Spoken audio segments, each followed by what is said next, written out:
Our project is on the Swiss educational system by Lauren Quigg, Hallie Elise, and Rachel McGrath. Switzerland has 26 different educational systems based on the cantonal regions. Most decisions on the running of primary and secondary schools are taken at a cantonal level. It is also the cantons which provide the bulk of the financing. Switzerland does not have a federal minister of education. Each canton has its own education, all of whom together make up the Swiss Conference of Cantonal Ministers of Education. The EDK plays an important role in discussing and coordinating education policy and in stressing certain key values. Some organizational aspects of the education system apply across the country. These include the duration of the school year and the number of years of compulsory schooling. Each canton must provide 9 years of free schooling that is mandatory to attend.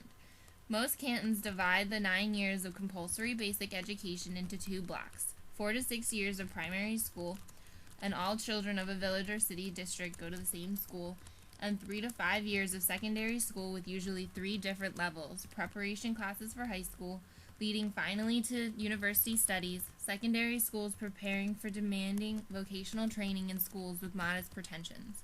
The languages in the classroom varies also between German, French, and Italian, which are the national languages. The majority of children leave school after 9 years, some at a 10th year. Vocational training for most professions in Switzerland is based on the apprenticeship model. The key element is practical activity, not school. Depending on the profession, an apprenticeship lasts for 2, 3, or 4 years. Another option for schooling in Switzerland is private schools. A distinction needs to be made between the Swiss schools for foreigners and the private schools in Switzerland for those who live there. The private schools for those who live there are not considered elite, and most parents do not send their kids there.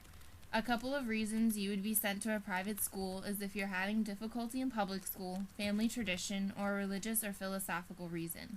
High school education comprises a minimum of languages, the language of the region, a second national language, and English. History, civic education, geography, biology, some higher mathematics and science for all, plus a variety of other language, business, or science courses to choose from. Approximately 20% of the children attend high schools until the age of about 19 years and get a so-called federal maturity certificate, which entitles them to continue studies at any Swiss university, at a federal institute of technology, or at another institute on university level. One of the cantons in Switzerland is Geneva. Their school terms usually last from September to December, January to March, and April to June. It starts at 8 a.m. and goes to 12 p.m., breaks for 2 hours so that the students can go home and eat. They come back at 2 and finish their day at 6 p.m. In Geneva, the main language in the classroom is French. The teachers in Switzerland are some of the best in the world. Teaching is one of the most sought-after careers, and it is very competitive. They are required to have at least 3 to 5 years of relevant experience, very little job hopping, and good career progression. Given these expectations, teachers are paid exceptionally well. The typical Swiss school comprises of small class sizes, top-notch parents, and academically motivated students. On top of this, they are very well ordered, logical, well-run, and very well funded. Students can start education at age 5, which is kindergarten. Here, they only learn social capabilities, no reading or writing. At age 6, they can begin elementary school, where they have one teacher for all subjects. In their last 3 years of obligatory school, they are taught by 2 or more teachers based on the subjects. In the next level of schooling, there are options as to where they can go, based on their personal strengths and what they want to do with their lives. One huge cultural issue that has a great impact on the Swiss education system is the introduction of the English language. The first problem is the lack of Swiss teachers who are qualified to teach English. The second problem is the negativity towards introducing a language other than German, French, or Italian. Some think that teaching English to young children can harm the national unity. This education system has proven itself successful in many ways.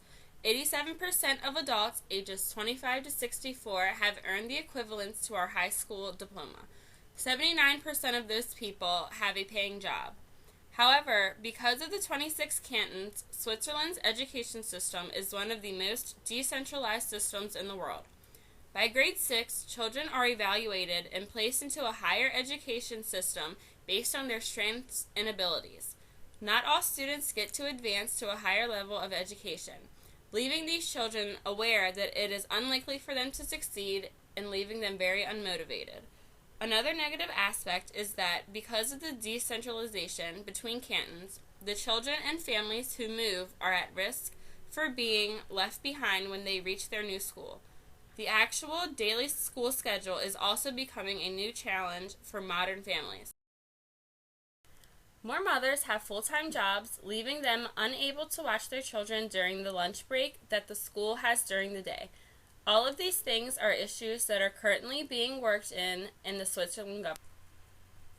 Here's a video of a teacher who talks about her experience with having to tell students after their 6th year that they are going to be put into a lower level school and not be able to continue into higher let's education. Let's say you get put into the lower level. Yeah. What are your options? Like, does school just end in 3 years, or like? Yeah, school ends after 3 years.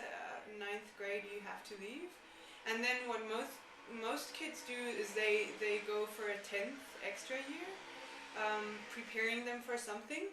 Yeah. Preparing them for a technical apprenticeship or preparing them for some beauty, I don't know what, so like they try to give them more focus and give them extra knowledge and education and maybe give them some time to think as well, but it's kind of like it's a little like a negative spiral. Yeah. Because they know that they're in the place that they're in and they know what is thought of that place, and they know that their chances are slimmer than if you're in a higher level. But the whole segregation process that is happening now should be a lot later. Why is education considered a global right and a global need? Education is considered a global right and need because it is where people gain the knowledge they need to perform in the business world. It is also a place where they can gain social skills, become literate, and learn how to function in society. What comparisons did you make between the education system of the United States and the country investigated, and how might these comparisons be applied? The education system of the United States and Switzerland are similar in the sense that they have the pathways that lead the university level. However, the biggest difference is that the students have to choose early on what educational pathway to go on, which may not lead them to university. Another big difference is that each canton has the say in what is taught and heavily funds the school.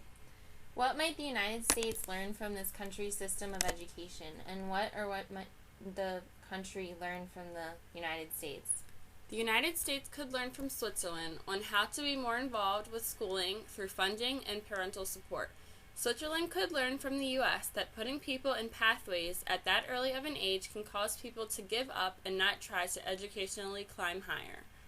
What impact did this project have on you?